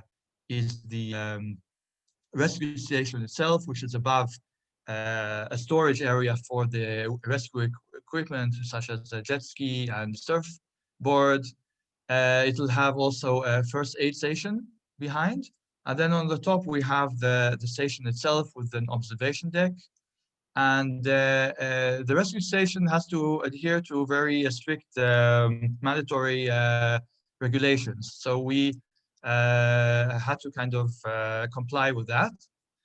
And in addition, we decided to add an education, ecological education pavilion, where we can there also bring people and visitors and children to learn about the environment, and of course specifically the coastal environment and the challenges we face there. The design is very simple.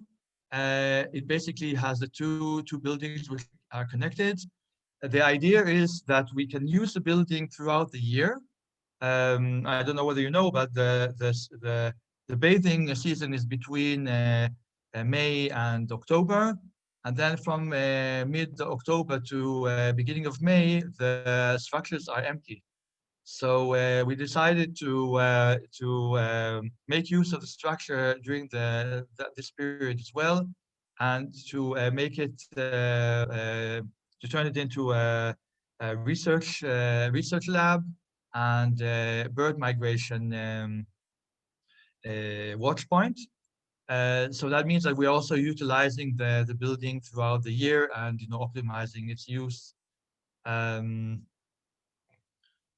So those are the functions. The idea is also that we showcase a green building and design for disassembly. So there are many elements such as a green wall, use of the recycled plastic, and natural cooling and ventilation through the shading mechanisms. Here we can see the section which shows a bit the proportions and the activities which can take which can which can happen in this project. There are many details. I'll try to maybe zoom in a bit as much as I can here. There's a lot of detailing, and I think the team has learned a lot through this workshop about design for disassembly. And we can see here, for example, reuse of tires in order to have the foundations and also to waterproof them. So that's one example. And here we can see the various sections and plans.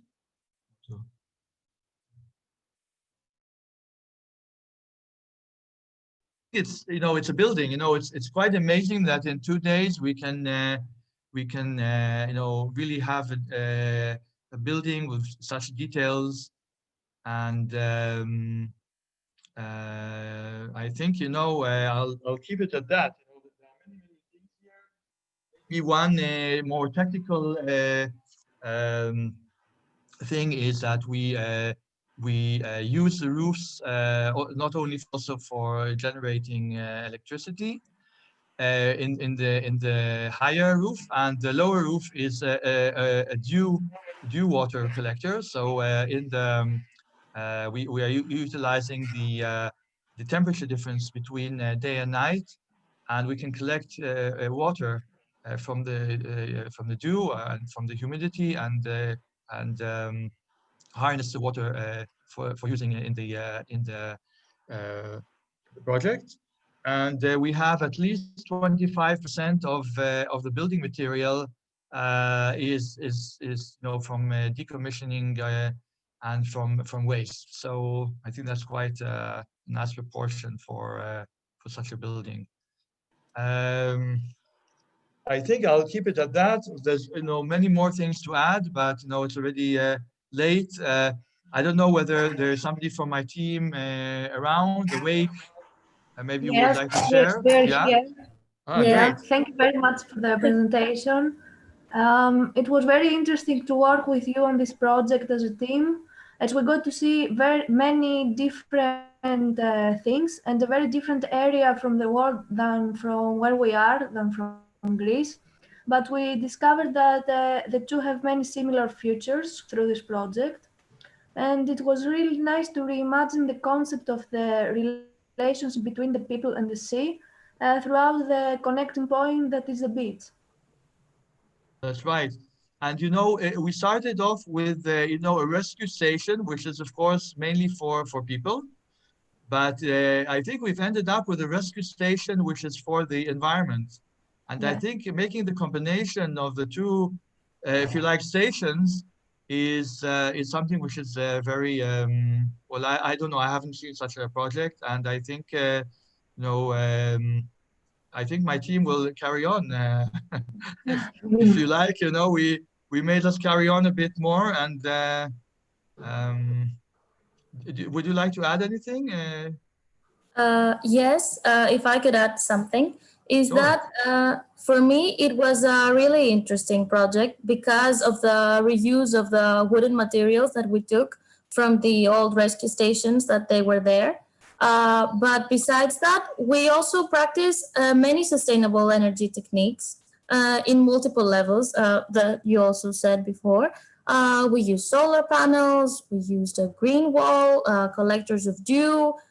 We made a control of the wind and the circulation of air in the two buildings.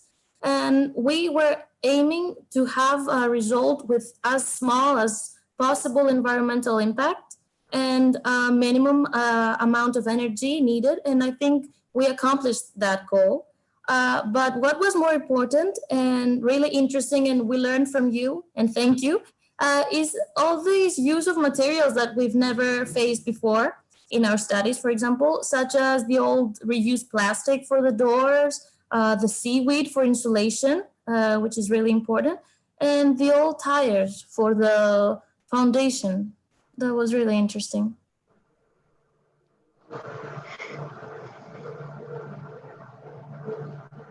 Thank you very much. I'm pretty sure like most of us haven't ever designed anything close to the beach. Personally, I haven't. So it's a really quite wide opening for me, quite good, nice approach. And congratulations, because you were able to give such amount of detail in such short period. I would also be interested to see, to compare, you know, a more like a normal structure and this one, like in terms of numbering and how you generate energy and how these structures work as Pascals in terms of numbering. Congratulations the whole team. Are there any questions from anyone? No, right. So that was the last workshop. Thank you all for your hard work. Congratulations to all the team. All of them were very interesting. I think some of them could easily, some of the workshops could easily combine the work, and it would be interesting to see what could happen. We are more than interesting to see the later life of those projects. So please keep us updated, and we would be more than happy to work with all of you again and collaborate with all of the work leaders again and our speakers.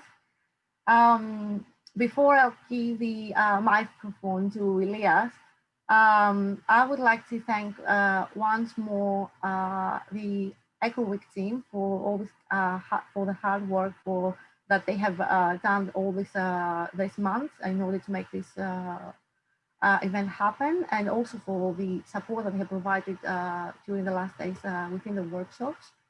I would like to thank Elias for having the idea and setting up the whole Ecoweek project 15 years ago. Thank you, Elias, for giving us the opportunity of being part of this organization. We have sent a few reminders in the morning. Now, most of them are not really applicable, but please make sure that you have downloaded all of your work from the Google Drive folders. So the access will be closed, and we will send you the diplomas tomorrow. But in order to receive your diplomas, please fill in the evaluation forms, because we're always trying to improve ourselves, and we're always trying to become better. So your feedback is very important to us. And if you would like to help us organizing another event, or if you would like to organize an Ecoweek event in your city, please feel free to contact us, and we'll be more than happy to welcome you in our team and our family. Elias, the stage is yours. Thank you very much. Thank you all for being with us in this 3 days marathon. Congratulations once again. Thank you, Despina, and a big thank you to all the team, to Despina, to Pavlos, to Sofia, Vicky, Eleni, Nafsika, Ina, and Thodora. You were truly amazing and really managed to get it through under a lot of pressure. So thank you really a lot. It was great to see a lot of familiar faces, a lot of previous Ecoweek volunteers and organizers. You can see Dimitris here. Hi, Dimitri. And so it's really great to see all the faces and old friends. So thank you for joining for this anniversary event. It's really great. It's always surprising and impressive to see the work coming out of from the workshops. We've tried 1-week workshops, we tried 10-day workshops, we tried 24-hour workshops, and we're always you keep amazing us and surprising us with the amount of work and detailing and thoughtfulness that you put into the work, despite the fact that the time is so short, which really tells us a lot about the time that we need to actually create a project. And sometimes if we have less time, we go directly to what's important, and we don't spend time not so important. So I think it's a great exercise to do once in a while, to get used to coming up fast with the ideas. And take what you've learned here, take it with you. The context outside of Ecoweek is not always so receptive of what we're discussing here, of all the ideas that we're generating here. People may laugh, may mock of your ideas, may think that you don't understand how the world works, and just don't pay attention. Just go on to what you think is important, and eventually the world will get to you where you are at some point. We hope it's faster than later, because the world has to change very fast. We hope that with the COVID, some people will wake up, and some people will realize that we'll have to make some changes, and keep your eyes on what's going on. Keep your eyes in the past, keep your eyes in the future. I liked what I think Ioana said that. Sorry if I make this wrong. It was I think a very important comment to be made. We have to look to the future. We have to look to the past first, understand the past in order not to make the same mistakes. And but yet we have to design the future differently, because the future is changing and it's much different from the past. So really good luck to everybody in your work, studies, research, everywhere where you are in your life, in your professional life. Thank you for joining, and we really really hope to see you in our coming events. Looks like we're going to have another event based in Rome, again online event, by our amazing partners in Rome, who are interested to do an event that connects between femininity or feminism and environmental design. So hold on and stay tuned, and we'll give you more details on that. I think it's going to be brilliant. And we're of course planning the big event in Aegina in Greece in the summer of 2021.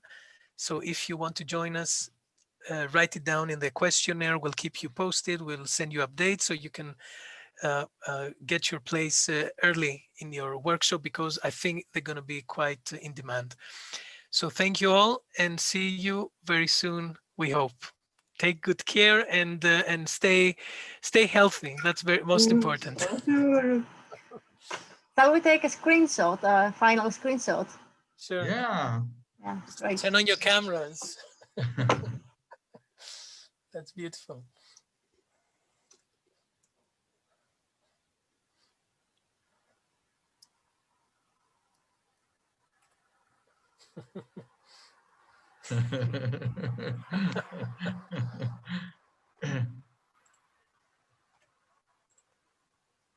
Bye. Bye. Bye, everyone. Bye. Take Bye. care. Thank you. For joining. Bye, guys. We will put the recording up, so if you would like to see again the work, it will be online. Bye. Thank you. Bye-bye. Bye. Thank you. Thank you. Bye-bye. Goodbye. Thank you. Thank you. Bye. Thank you.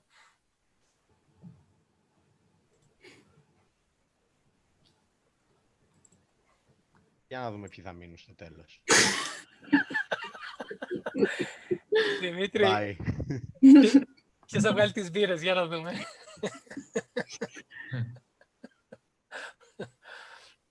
ביי גיל, תודה. בכיף, בכיף, תודה לך. אני עכשיו צריך ללמוד יוונית. אתה חייב.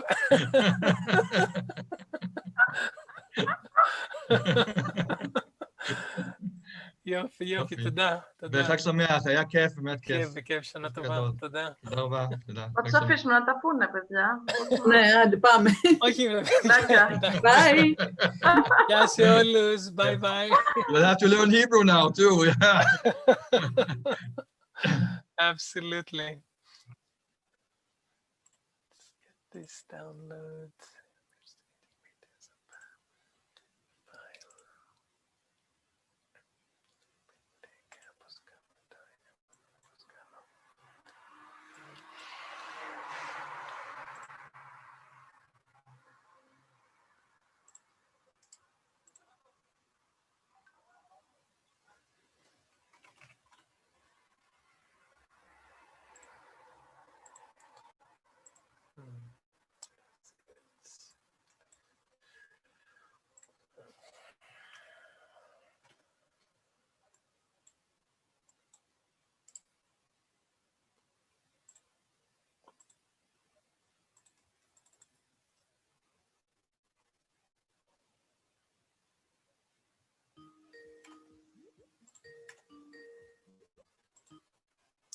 Έλα, τι γίνεται.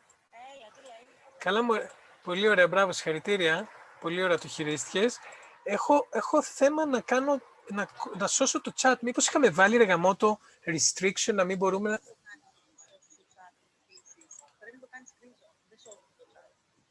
Μωρέ, σώζεται. Απλά μήπως το κάναμε restriction για να μην σώζεται ρε γαμώτο.